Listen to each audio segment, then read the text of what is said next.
दोस्तों यूपीपीएससी के द्वारा स्टाफ नर्स मेल और फीमेल दोनों के लिए विज्ञापन जो है ये जारी कर दिया गया है। तो फ्रेंड्स यहाँ पर जो आपके लिए सबसे इम्पॉर्टेंट है वो ये है कि यहाँ पर एक नोटिस लगा दी गई है और नोटिस के मुताबिक सबसे ज़रूरी ये होगा कि अगर आप इसमें आवेदन करना चाहते हैं तो आप अपना OTR नंबर ज़रूर प्राप्त कर लें। वेबसाइट पर आज एक नोटिस भी आ रही है। आयोग द्वारा प्रकाशित किसी भी पद के लिए आवेदन पत्र जमा करने के लिए आवेदक का OTR नंबर ही एकमात्र पंजीकरण संख्या है। आवेदन पत्र, परीक्षा, साक्षात्कार आदि से संबंधित विवरण जानने के लिए कृपया उम्मीदवार डैशबोर्ड में लॉगिन करें।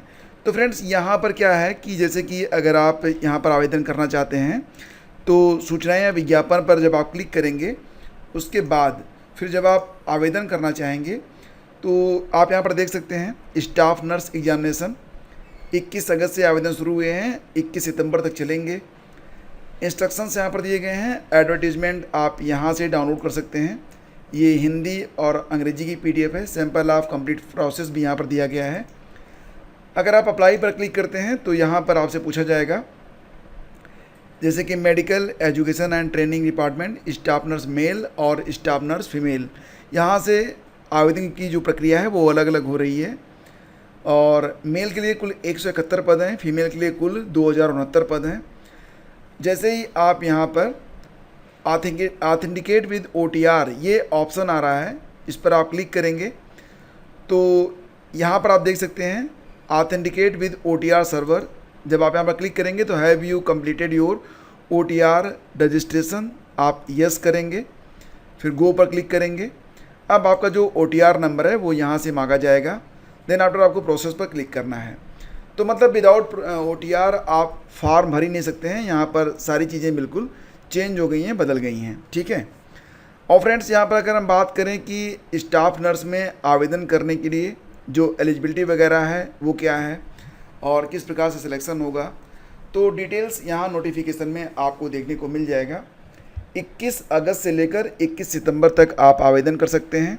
OTR मस्ट है, सबसे ऊपर बता दिया गया है कि OTR ज़रूरी है, इसके बगैर आप आवेदन नहीं कर सकते हैं। बाकी चीज़ें मैं आपको यहाँ पर बता देता हूँ जो महत्वपूर्ण है। नोटिफिकेशन आप लोग पढ़ लीजिएगा। उसके बाद नोटिफिकेशन तो आपको पता ही है कि टेलीग्राम चैनल पर मिल जाता है और ऑफिशियल वेबसाइट पर तो है ही है, ठीक है। तो सारी डिटेल्स। अच्छा, फ़ीस कितनी है? तो फीस फ्रेंड्स यहाँ पर 125 रुपये ही है। फ़ीस ज़्यादा नहीं होती है UPPSC या UPSC की। और जो यहाँ पर चयन होगा वो प्री और मेंस के आधार पर होगा। बल्कि यूँ कह लीजिए कि प्री थोड़ा टफ है, मेंस उतना टफ नहीं है, ठीक है। और यहाँ पर जो SC ST OBC हैं उनको उम्र सीमा में 5 साल की छूट भी दी गई है। 21 से 40 साल उम्र होनी चाहिए जनरल की। और जो उम्र की गणना है वो आपको पता है कि उसी साल की 1 जुलाई को की जाती है।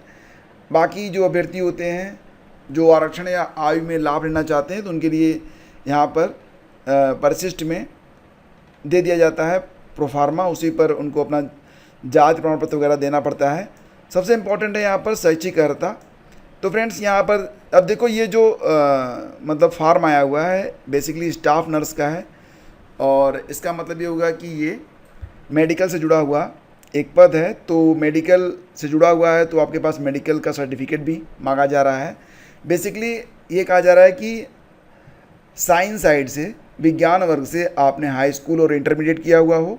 साथ ही साथ संयुक्त राष्ट्र नर्स तथा धात्री परिषद में रजिस्ट्रीकरण योग्य सामान्य नर्सिंग और धात्रीकरण में डिप्लोमा या नर्सिंग में विज्ञान स्नातक, मतलब कि BSc आपने किया हो नर्सिंग में। साथ ही साथ यहाँ पर एक एलिजिबिलिटी और भी है कि संयुक्त प्रांत नर्स तथा धात्री परिषद से नर्स तथा साइकियाट्री के रूप में रजिस्ट्रीकरण प्रमाण पत्र धारित करना या संयुक्त प्रांत नर्स तथा धात्री परिषद से नर्स और धात्री के रूप में रजिस्ट्रीकरण प्रमाण पत्र धारित करना आवश्यक है। अब आप जानते हैं संयुक्त प्रांत नाम यहाँ पर जो आ रहा है ये उत्तर प्रदेश का पहले नाम संयुक्त प्रांत हुआ करता था। तो ये एलिजिबिलिटी जिसके पास होगी वही आवेदन कर सकता है। ये मेल की एलिजिबिलिटी है। फीमेल में आप देख सकते हैं कि वही है कि इंटरमीडिएट और हाई स्कूल में साइंस और उत्तर प्रदेश नर्स तथा धात्री परिषद में रजिस्ट्रीकरण के योग्य सामान्य उपचारिका और प्रसूति प्रशिक्षण में डिप्लोमा अथवा नर्सिंग में स्नातक, ठीक है। और तीसरा क्या है? उत्तर प्रदेश नर्स तथा धात्री परिषद से नर्स और धात्री के रूप में रजिस्ट्रीकरण का प्रमाण पत्र हो। ये एलिजिबिलिटी है। खैर मुझे लग रहा है कि बहुत कम लोगों के पास होगा। सामान्य स्नातक इसमें आवेदन नहीं कर सकते हैं, तो सामान्य स्नातक के लिए है भी नहीं। बाकी चीज़ें यहाँ पर आप देख सकते हैं कि जो पद की संगत सेवा नियमावली है वो आप देख लीजिए। एलिजिबिलिटी जो समकक्ष माना गया है वो भी यहाँ पर दिया गया है कि क्या क्या समकक्षता में आएगा। ठीक है, वो सारी चीज़ें यहाँ पर काफ़ी लंबी चौड़ी लिस्ट है। खैर इससे कोई बहुत मतलब नहीं है, लिस्ट तो रहेगी ही। और बाकी चीज़ें वही सामान्य रूप से जो रहती हैं वही चीज़ें हैं, इसमें कुछ नया नहीं है। अब हम बात करेंगे यहाँ पर सिलेबस के बारे में। प्री का सिलेबस कुछ ज़्यादा है, मेंस का सिलेबस कम है। मतलब अगर आपने प्री क्वालिफाई कर लिया तो मेंस क्वालिफाई करना आसान हो जाएगा। मेंस में जो आपको परीक्षा देना है वो देना होगा, मतलब आपको तो डिस्क्रिप्टिव लिखना पड़ेगा, निबंधात्मक जो परंपरागत होता है उस प्रकार से। प्री ऑब्जेक्टिव रहेगा। प्री का सिलेबस आप यहाँ देख सकते हैं, छोटा सा सिलेबस है। इसमें सामान्य ज्ञान जीएस का 30 प्रश्न होगा ऑब्जेक्टिव, हिंदी से 20 प्रश्न होंगे ऑब्जेक्टिव, मुख्य विषय नर्सिंग से 120 प्रश्न होंगे, कुल 170 प्रश्न होंगे। समय रहेगा 2 घंटे का। 85 अंक की परीक्षा है। सभी प्रश्न यहाँ पर ऑब्जेक्टिव हैं। समझ गए आप? तो मतलब यहाँ पर अगर आप 2 चीज़ें तैयार कर लें अच्छे से, हिंदी और अपना विषय, तो भी आप आसानी से प्री क्रैक कर जाएंगे। और बाकी जीएस 30 प्रश्न का है, ये आपको लीड भी दिला देगा। ठीक है, डिटेल सिलेबस यहाँ पर दिया गया है। सिलेबस वही है जो कि सामान्यतः रहता है। और सामान्य हिंदी का जो सिलेबस है उसमें वही बहुत ही सामान्य चीज़ें हैं, ये आपको पता है। हाँ, नर्सिंग का जो सिलेबस है वो थोड़ा सा, ये तो चीज़ें पढ़ाई गई होंगी, कोई बहुत मतलब ये नहीं कहूँगा मैं कि बहुत टफ है, लेकिन ये ज़रूर है कि जो लोग अपना नोट्स वगैरह बनाए होंगे उनके लिए आसान है।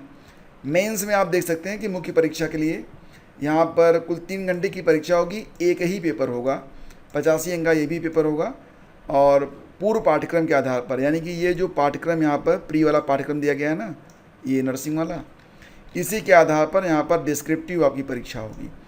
तो जो पेपर होगा 2 भागों में रहेगा। खंड अ में कुल 5 लघु उत्तरीय प्रश्न होंगे, सभी प्रश्न अनिवार्य रहेंगे।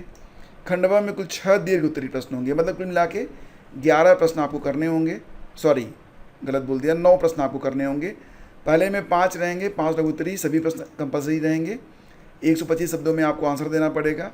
खंड ब में कुल 6 दीर्घ उत्तरीय प्रश्न होंगे, इनमें से 4 आपको करना पड़ेगा, मतलब 2 आपको ऑप्शन मिल जाएगा। अधिकतम शब्द सीमा जो होगी वो 300 शब्दों की रहेगी। कुल मिला के यहाँ पर 85 अंकों की यह परीक्षा है। बस इतना ही है, ज़्यादा कुछ नहीं है। ठीक है, तो एक बढ़िया रणनीति बनाइए, तो जो लोग आवेदन कर रहे हैं उनका सिलेक्शन तय है, क्योंकि बहुत पद हैं। इतने पद अगर पीसीएस में आ जाए भाई साहब ना, तो मतलब कार मच जाएगा, लेकिन इतना तो पीसीएस में आएगा नहीं। और फिलहाल जो लोग यहाँ पर आवेदन कर रहे हैं वो लोग बिल्कुल पॉजिटिव होके और ढंग से तैयारी करें, नौकरी आपके हाथ में रहेगी। बाकी कोई आपको दिक्कत हो रही है कहीं पर तो कमेंट करिएगा। Thank you so much.